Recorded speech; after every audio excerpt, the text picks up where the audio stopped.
honor Henry Randall Stevenson, mail carrier and farmer, son of Edward Stevenson, by his fourth wife, Emily Electa Williams.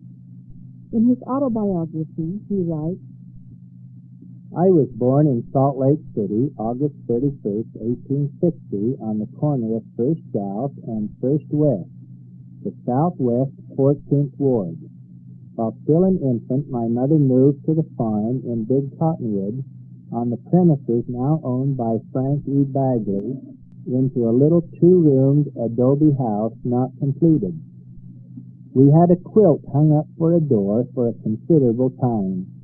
Here I spent about 7 years of my childhood, of which I have but slight recollection. I am told, however, that I was slow in learning to talk. One phrase I am reminded of was gully gully, meaning belly. One time I was carrying some chips in my little apron, leaving my legs bare. Some persons passing by laughed at my predicament, and I went in the house crying, using the words quoted above. Another occasion, my mother found me riding a wooden horse on the north side of the house, stick in hand, giving my horse a deserved whipping, and using the words of some cowboys who had just passed driving a herd of cattle. A Christmas incident.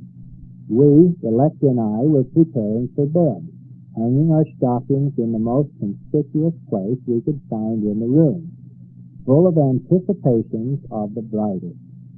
Imagine our disappointment the next morning when we found our stockings still hanging empty, Santa having failed to put in an appearance. Mother tried to console us by saying he no doubt would find us a little later, as he had so many calls to make. Noon came, no Santa. Then Mother got busy. She found some excuse to send us on an errand to one of the nearby neighbors. Upon our return, a surprise awaited us.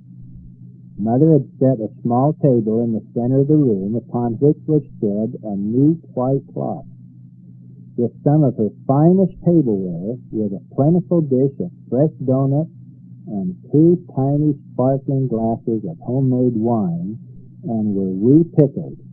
Later in the day, Santa came and found us. I don't remember all the details, but we had candy, nuts, raisins, etc. Finale. A joyful and happy Christmas. At the age of about 7, we again moved back to Salt Lake City. Father had built a new home on the city lot with 2 apartments. Aunt Elizabeth occupied the north half, and Mother had the south half, consisting of 2 rooms up and 2 rooms and a lumber shanty downstairs. Here we lived until I was between 14 and 15 years old. Here my schooling began. My first remembrance is attending with my sister Electa a school operated by a Mr. Ott in a room at his residence. Whether I had lessons, I do not remember. My next remembrance is attending Mrs. Pratt's school in her private residence between Main and West Temple on First South. Mrs. Pratt was the widow of Parley P. Pratt. She had a son by a former husband named Albert McLean, who used to assist her in teaching. He was my teacher. On our way to school, we used to pass the Townsend House Hotel, the finest in town. One day, on returning to school after noon lunch, a gentleman came from the hotel smoking a cigar. After reaching the walk, he threw the cigar away. That's what makes him so grand, thinks I. I'll try it too. And so I did. By the time I had reached the school, I was glad to find my seat, for my head was swimming something awful. Mr. Albert must have seen the pallor on my face, for he called my sister to take me home, as I was sick. But before she could reach me, I had spoiled my book. I suppose I learned other valuable lessons at this school as well. The school that I really got the most out of in the grades was when I attended in the 14th Ward Chapel, used at that time for both school and church purposes, under the tutorship of Professor O.H. Riggs. It was in this same building that I received my early church training. Here I went to Sunday school and attended other church services.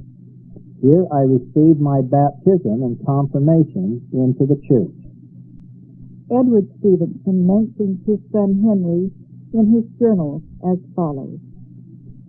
Friday, September 8, 1871. Sent James Dufresne and my son Henry after a load of 24 bushels of barley and 4 bushels of wheat. Wednesday, August 11, 1880. Henry is cutting my 10-acre hayloft. Wednesday, January 26, 1881. Son Henry in Big Cottonwood received his county teaching certificate. Monday, May 8, 1881. My son Henry R. Stevenson starts for Granger to work on the Chrisman and Weiler contract of the railroad. He will get an experience that he could not get at home. Monday, May 21st, 1883, H.R. Stevenson writes home from his journey to the railroad. All well and progressing well on their journey.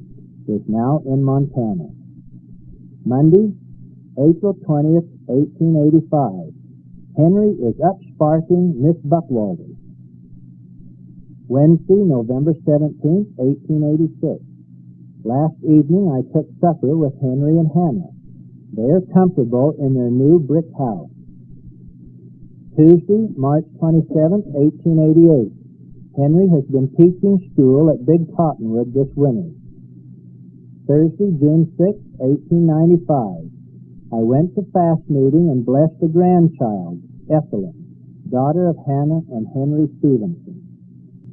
I searched for the ward record so that Henry was baptized October 1st, 1885 by C.C. Christensen and confirmed the same day by Milo Andrus.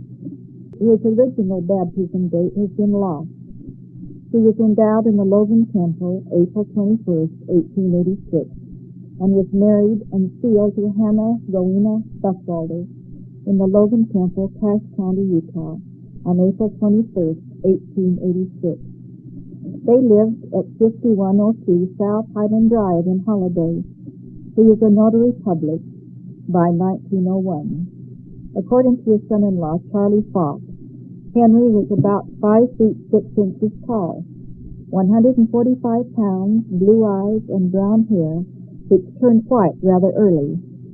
His mail route by horse and buggy was 25 miles, from Murray, where he picked up the mail at 7:30 a.m., then on to 45th South, then to 39th South, Walker's Lane, Spring Lane, the Foothills, and down to State Street. Before this city route job, he delivered mail by horse to Alpha, about 25 miles. He was called to be Sunday school superintendent when Big Cottonwood Ward was a branch. He served in this position for many years, and at the time of his death was a member of the Cottonwood Ward. Cottonwood Ward, Cottonwood State, Salt Lake County, Utah, consists of the west part of the original Big Cottonwood Ward, being bounded on the north and the east by the Holiday Ward, and on the south by the Butler Ward, on the west by the South Cottonwood Ward. The ward meeting house is situated a short distance south of the Big Cottonwood Creek, about 10 miles southeast of Salt Lake City. At a meeting held at Big Cottonwood February 5, 1911, the Big Cottonwood Ward was dissolved and 2 new wards organized in its stead, namely Holiday Ward and Brinton Ward. The Holiday Ward to consist of all that part of the former Cottonwood Ward lying north of Big Cottonwood Creek and the Brinton Ward, that part of Big Cottonwood Ward lying south of said creek. Albert Quist was chosen as bishop of the Brinton Ward, which on January 8, 1928 changed its name to Cottonwood Ward. Henry Randall Stevenson was ordained a 70 June 13, 1910 by Seymour B. Young. He was ordained a high priest January 3, 1923 by Charles Marriott Bolton, who was ordained a high priest March 11, 1917 by Apostle Stephen L. Richards, He was ordained an apostle January 18, 1917 by Apostle Joseph F. Smith, who was ordained an apostle July 1, 1866 by Brigham Young. About 1933, Harold Henrickson helped pour the concrete, a 1-to-8 mixture, for Henry and Hannah's new home. The price was cost plus 10%, which ended up being a little more than $6,000. They had about 17 acres of land, which included a cow barn, pigsty, chicken coop, and milk shed. Henry retired about 1925 and filled a 6-month mission to Spokane, Washington. Their daughter Mabel adds the following. At the time of my birth in 1890, Father and Mother were living in part of a little country store which they had rented and was known as Skillet's Store. In this building I was born, as hospitals at this time were only used for emergencies. When I was a small child, Father bought a small farm where he built a 2-room brick house. Here I grew up and spent my childhood and womanhood days. I grew up as an ordinary child, playing with dolls and crying and pouting. I played marbles and hopscotch with my brother and sister. One of the fondest memories I have of my childhood was when the States would have an all-day outing at Salt Air, a resort about 10 miles west of Salt Lake City. Father would hitch the team to a 2-seated top buggy. We would pile in a few quilts and a big basket of food, leaving home about 8 o'clock in the morning, drive 10 miles to Salt Lake City, and then another 10 to Salt Air.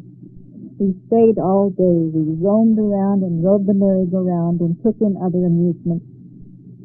I had a happy home and lots of good times. On the 4th of July, we always got a dime to spend at the little country store for candy or peanuts, whichever we wished. At night, we drove to Salt Lake City to see the fireworks. When I started to school, I walked to a 2-room school building.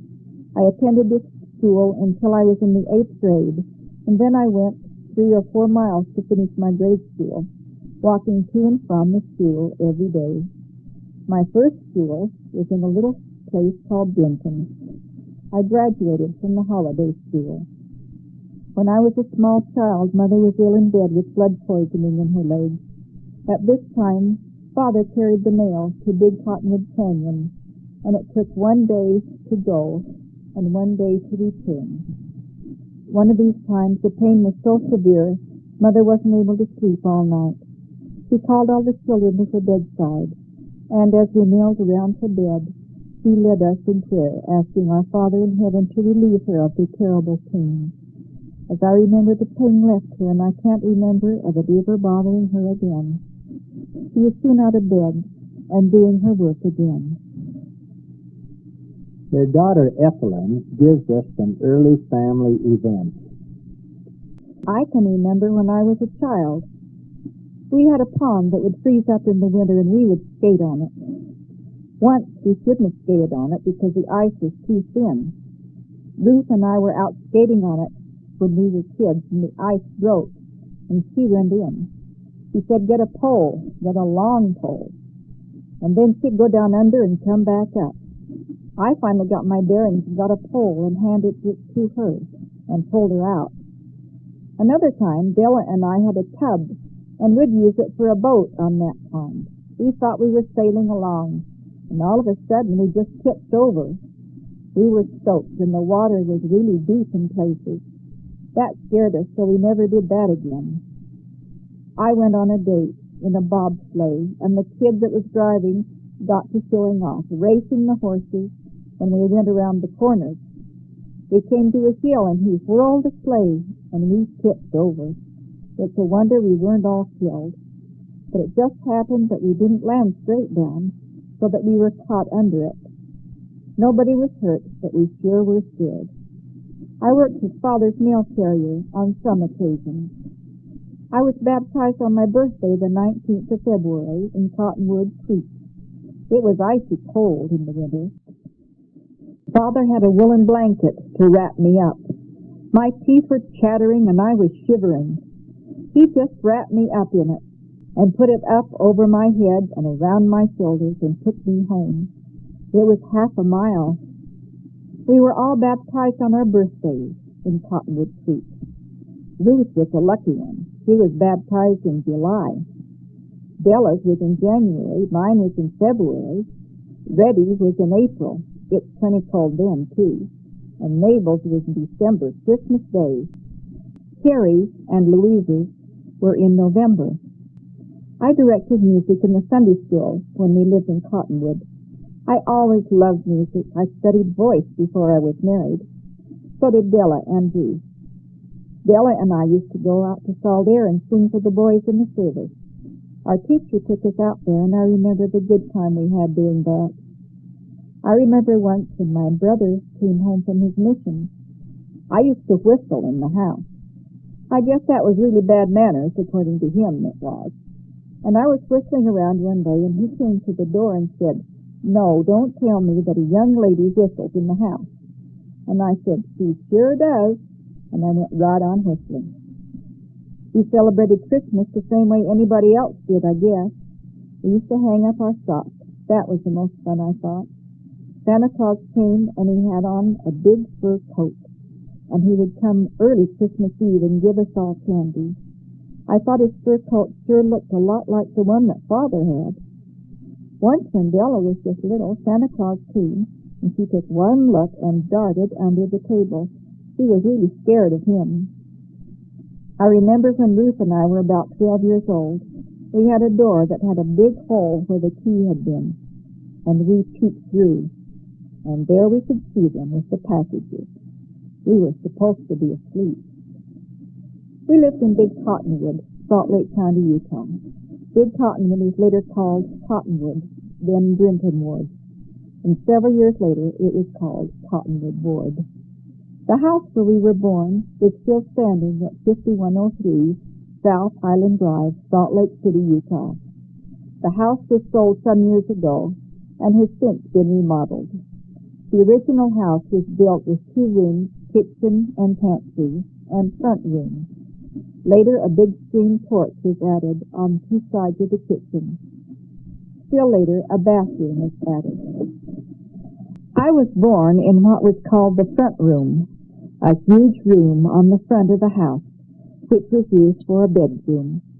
The original bed has been relegated to the upstairs room in the present home of my sister Louise.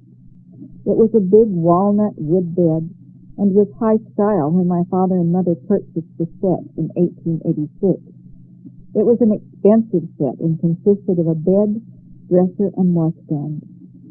My mother told me that I was so very thin and small when I was born, but I suppose I was healthy enough because Mother said I was a very patient baby and would sit in my carriage for hours waiting for attention.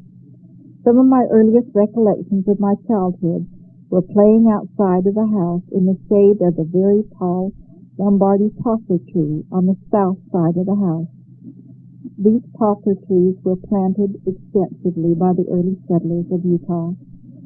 The trees became too tall and so dangerous that in later years my father had them all cut down.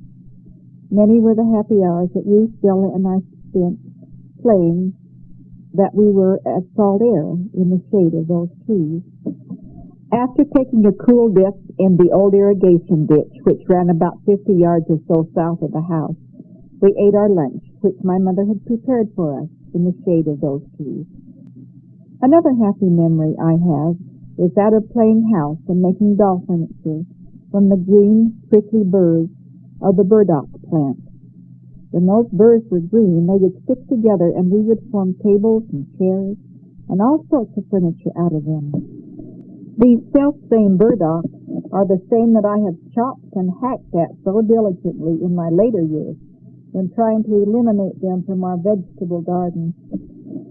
How well I remember when Ruth and I were supposed to sing a song in primary. Well, I managed to get to my feet, but I couldn't manage to get any music to come out. Too well I remember that Ruth had to sing the song all by herself. Ruth and I had some beautiful red woolen coats with bonnets to match, made by my older sister Harriet, called Retta. Around the bonnet, framing the face, was white marabou fur. The collar of the coat I had was trimmed with the same white marabou fur. They were really beautiful little outfits, and I still remember how dressed up and fancy I felt in mine. Ruth and I were about the same size, and always we were dressed alike, so folks thought we were twins. My mom, Hannah Rowena Buckwalter, was an invalid most of her married life. She had rheumatism. Right after Della was born, Mother had blood poisoning, and then she had rheumatism. Mother never felt good after that. She was lame with rheumatism. I can remember coming up to her one day and putting my arms around her. I just touched her, and she cried. I'll never forget that. We had to fold her arms like in prayer and tie them that way so they wouldn't jiggle and hurt her. Her father had rheumatism too. When I was a kid, my mother used to whistle and sing till she got so lame. After she got so sick, she never sang at all. My father sang in a quartet. Mother had 11 children. She had twin boys that died because they were premature. Father was away at the time. When he came home, he cried and cried. He only had one other boy. But they had 11 children and raised 7 of them. Retta, Harry, Mabel, Ruth, Ethelyn, Della, and Louise. My mother's name is Hannah Rowena. She was named after the heroine in a book that had Rowena in it. When Mother had her patriarchal blessing, she was promised that she would have dreams and visions in the night, and she sure did. For example, when Della died in 1931, Mother knew it almost immediately. Della just died suddenly. She was only 34 when she died. She had flu and died almost overnight. Mother said to Dad, Della is dead. And he asked her how she knew. And she said, I saw her, all dressed in her temple clothes. And sure enough, she had just died. Another time she had a dream that we were all shut together in one room. Not long after that, we all got the smallpox. And when we had the smallpox, we were all together in one room. We were quarantined, all except Father and Retta. They were quarantined out. When we got the smallpox, Mother knew what her dream meant. Father was superintendent of the Sunday school for 20 years or more. Mother was secretary of the Relief Society. A grandson, Neil Stevenson, writing of his father Harry, states, he was the only boy that survived as 2 boys died at birth. He was the second to oldest child. Being raised in a family of girls, Harry was a little spoiled, it appears. His mother tells of the time he was throwing the girls in the ditch. She came out to make him stop, and he threw her in the ditch also. I don't know the final outcome, but Grandmother always smiled when she told the story.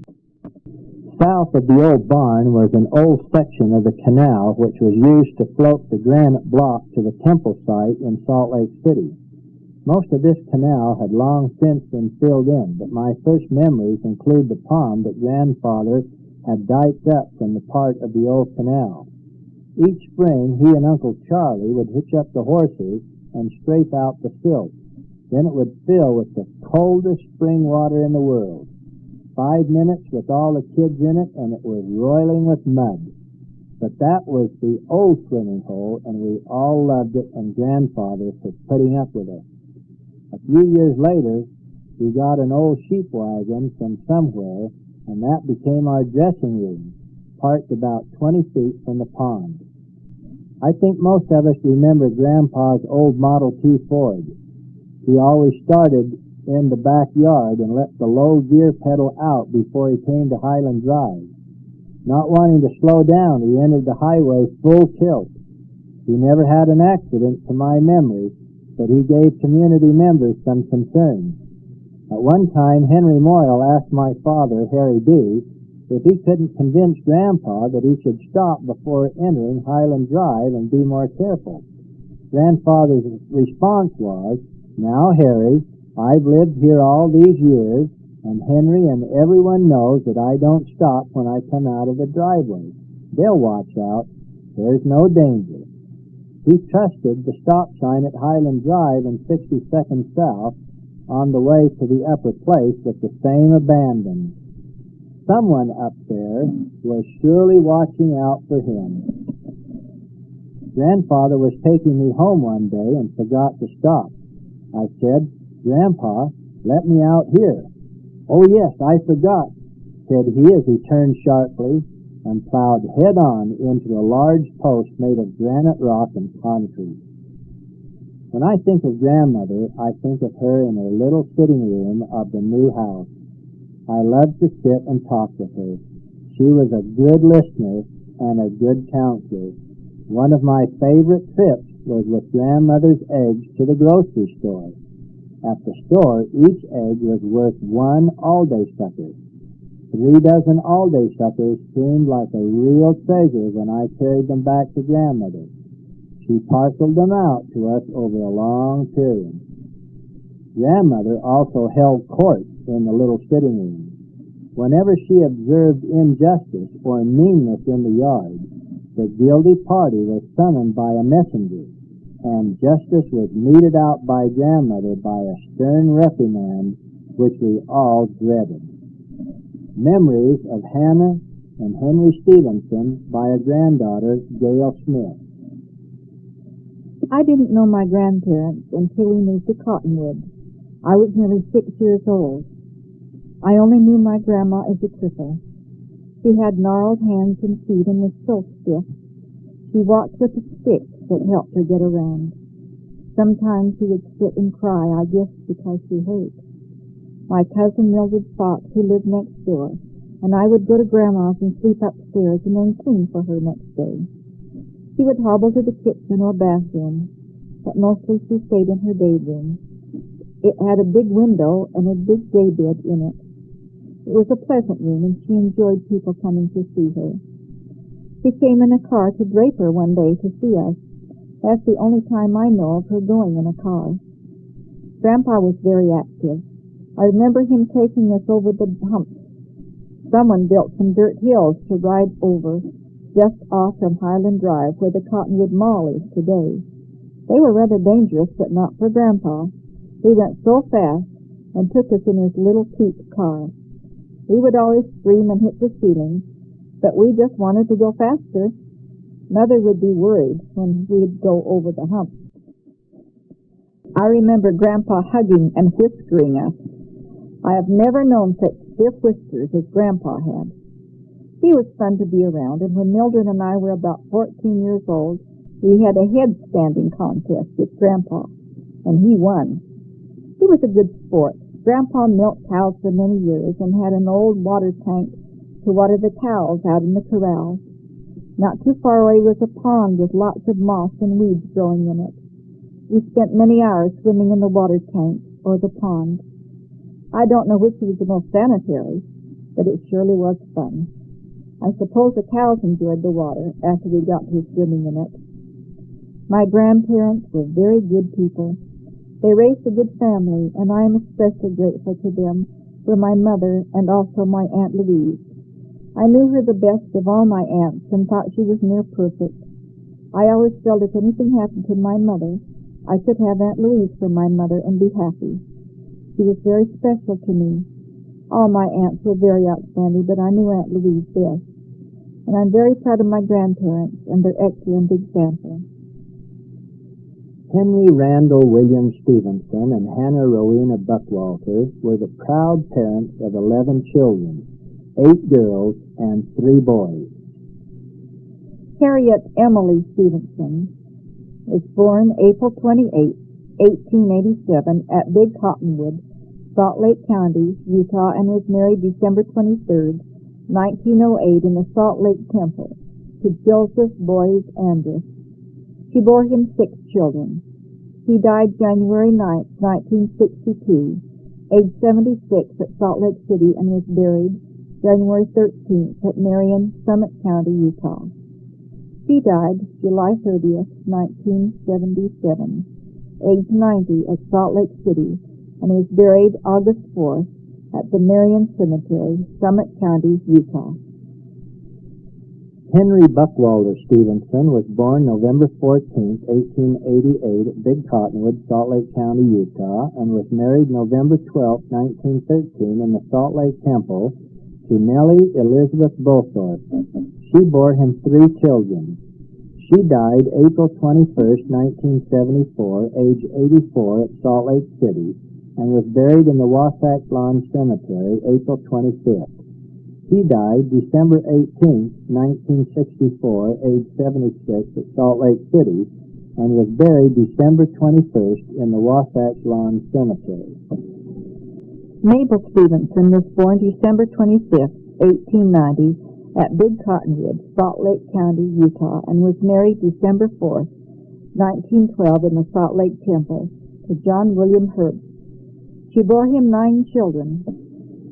He died June 11, 1949, age 59, at Blackfoot, Bingham County, Idaho, and was buried June 14th in the Groveland Cemetery. Mabel died January 3rd, 1971, age 81, at Blackfoot, and was buried January 7th in the Groveland Cemetery. Hannah Stevenson was born June 18, 1892, at Big Cottonwood, Salt Lake County, Utah, and died the same day. Ruth Stevenson was born July 18, 1893, at Big Cottonwood, Salt Lake County, Utah, and was married December 20th, 1916, in the Salt Lake Temple to Harold Ralph Henriksen. She bore him 5 children. She died September 11, 1963, age 70, at Salt Lake City, and was buried September 16th in the Wasatch Lawn Cemetery. Ethelyn Stevenson was born February 19, 1895, at Big Cottonwood, Salt Lake County, Utah, and was married July 17, 1919, in the Salt Lake Temple to John Russell. She bore him 8 children. He died March 22, 1951, age 54, at Boise, Ada County, Idaho, and was buried March 26 in the Wasatch Lawn Cemetery. Cordelia Stevenson was born January 15, 1897, at Big Cottonwood, Salt Lake County, Utah, and was married July 18, 1919, in the Salt Lake Temple to John Ivan Andrus. She bore him 3 children. She died April 27, 1931, age 34, at Marion, Summit County, Utah, and was buried there April 29. John Ivan Andrus died December 27, 1982, age 85, at Pocatello, Bannock County, Idaho, and was buried December 30th at Marion, Summit County, Utah. Rowena Stevenson was born January 19, 1899, at Big Cottonwood, Salt Lake County, Utah. She died the same day. Calvin Stevenson was born October 31, 1900, at Big Cottonwood, Salt Lake County, Utah, and died the same day. Lester Stevenson, a twin, was born October 31, 1900, at Big Cottonwood, Salt Lake County, Utah, and died the same day. Louise Stevenson was born November 8, 1901, at Big Cottonwood, Salt Lake County, Utah, and was married January 17, 1923, in Provo, Utah County, Utah, to Charles Gibbs Fox. She bore him 8 children. She died October 12, 1963, age 61, at Murray, Salt Lake County, Utah, and was buried October 16th in the Holiday City Cemetery. Total known posterity of Henry Randall Stevenson as of August 1, 1983. 11 children, 42 grandchildren, 159 great-grandchildren, 259 second great-grandchildren, 471 total posterity, 110 total spouses of children, grandchildren, etc. 581 total posterity, including spouses. The obituary of Hannah Rowena Buckwalter Stevenson appeared in the Deseret News of Saturday, December 18, 1943, page 13, as follows. Hannah R. B. Stevenson. Funeral services for Mrs. Hannah Rowena Buckwalter Stevenson, 81, 5123 Highland Drive, who died Thursday at 7:15 p.m. of causes incident to age, will be conducted Monday at 1 p.m. at the Cottonwood LDS Ward Chapel by Bishop Frank Armstrong. Mrs. Stevenson was born in American Fork, November 11, 1862, a daughter of Henry B. and Harriet Orton Buckwalter. She was active in the Relief Society of the Church of Jesus Christ of Latter-day Saints, was a secretary and a visiting nurse of the old Cottonwood LDS Ward. She was married in the Logan LDS Temple, April 21, 1886, to Henry R. Stevenson. He died a year ago.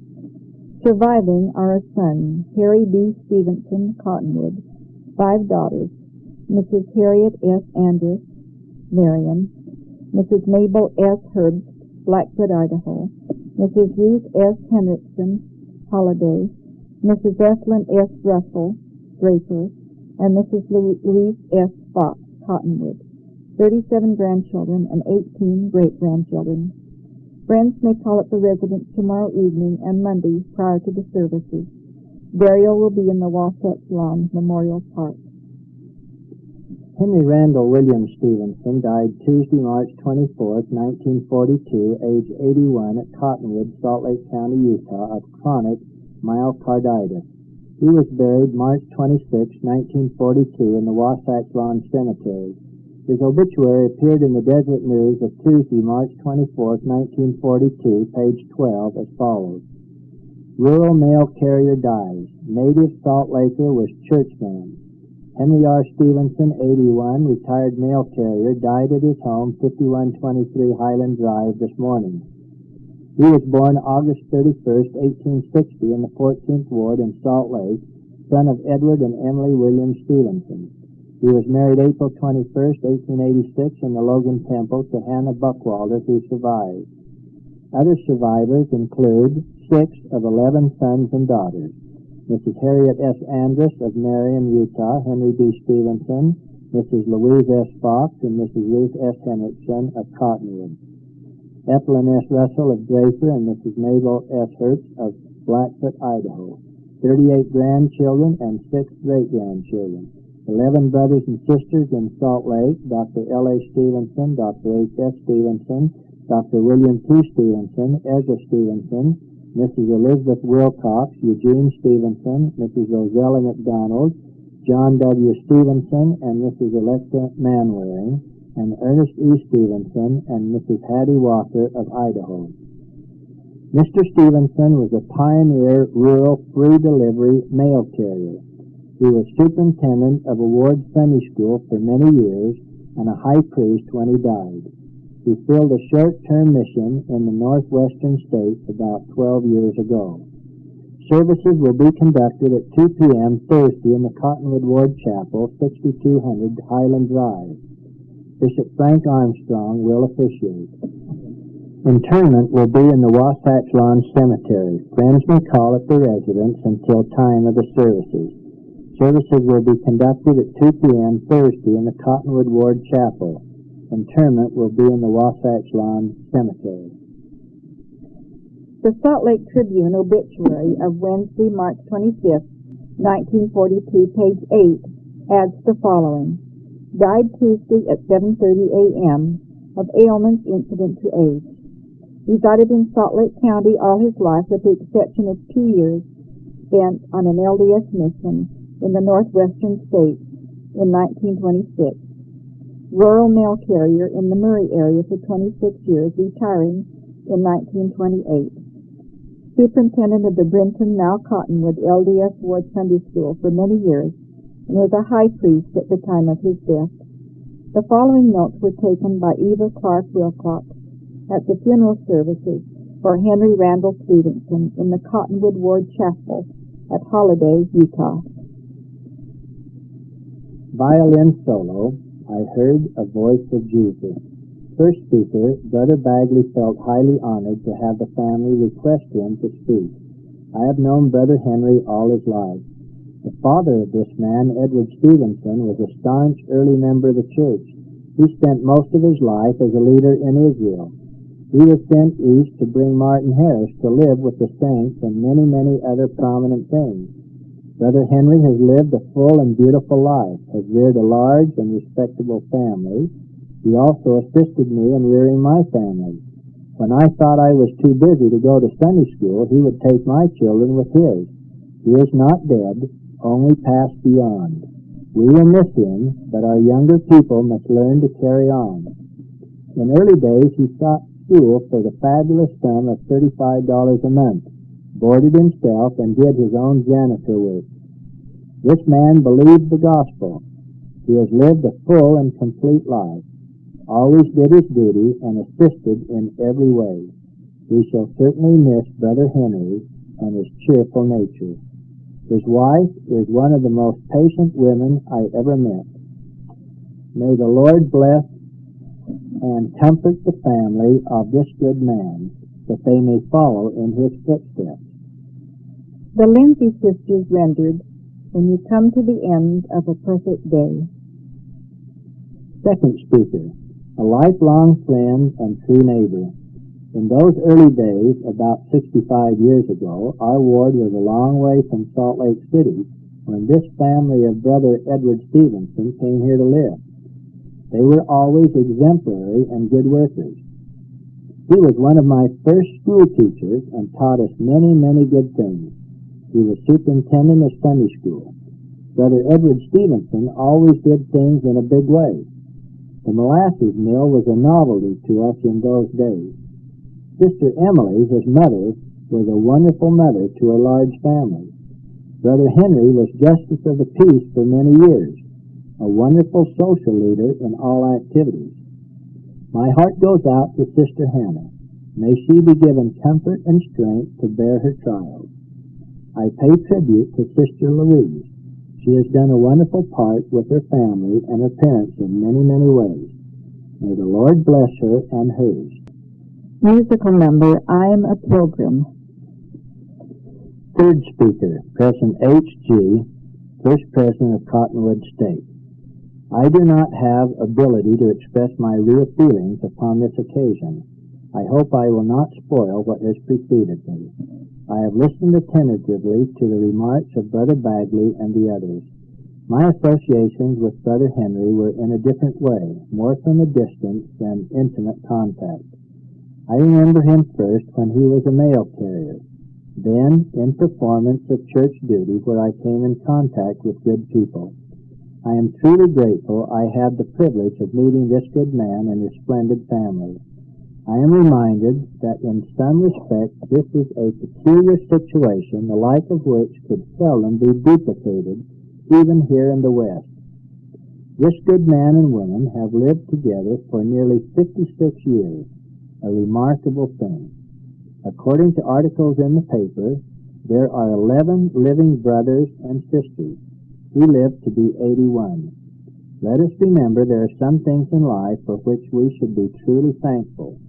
I understand that most, if not all, of this good family are genuine Latter-day Saints. If anyone is here who is not a devout member, I trust that they will be led to investigate. May we all listen to the whisperings of the still small voice and strive to prepare ourselves for the life beyond. I have been thinking of some of the ancestors of this good family. His grandfather Stevenson in 1827 landed in America. When Edward was about 11 years of age, his father died. He lived with Dr. Richard. When Edward was 13, he heard 2 Mormon elders and was converted and baptized, then others of his family. He was among the early pioneers and endured the hardships of those days. It is claimed he crossed the plains 18 times. No elder has traveled more, paying his own expenses, than Edward Stevenson. This good and numerous family have a wonderful heritage through their ancestors.